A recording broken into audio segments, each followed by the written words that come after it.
Good morning, everyone. Grace and peace to all hearers of God's word. Jesus, our example.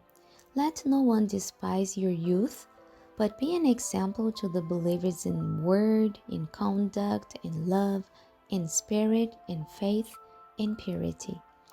There is not one in 1,000, married or unmarried, who realizes the importance of purity of habits in preserving cleanliness of the body and purity of thought. Sickness and disease is the sure consequence of disobedience to nature's laws and neglect of the laws of life and health. It is the house in which we live that we need to preserve, that it may do honor to God, who has redeemed us.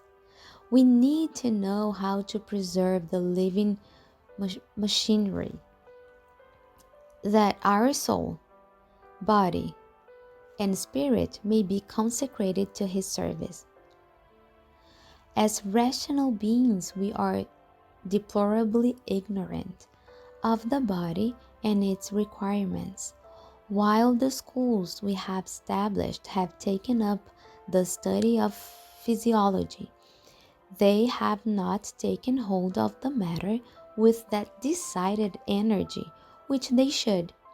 They have not practiced intelligently that which they have received in knowledge, and they do not realize that unless it is practiced, the body will decay. Notwithstanding all the light shining forth from the scriptures on this subject, notwithstanding the lessons given in the history of Daniel, Mishael, Ananias, and Azarias, notwithstanding the result of plain healthful diet, there is little regard for the lessons penned by those inspired of God. The dietetic habits of the people generally are neglected. There is an increase of tobacco using, liquor drinking, and subsisting on flesh meats. You are the Lord's property, His by creation and His by redemption. Thou shalt love thy neighbor as thyself. The law of self-respect for the property of the Lord is here brought to view, and this will lead to respect for the obligations which every human being is under to preserve the living machinery that is so fearfully and wonderfully made. This living machinery is to be understood. Every part of its wonderful mechanism is to be carefully studied. Self-preservation is to be practiced. The transgression of the physical law is the transgression of God's law.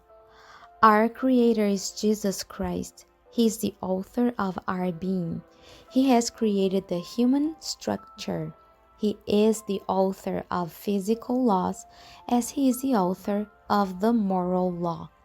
And human beings who are careless and reckless of the habits and practices that concern their physical life and health sin against God.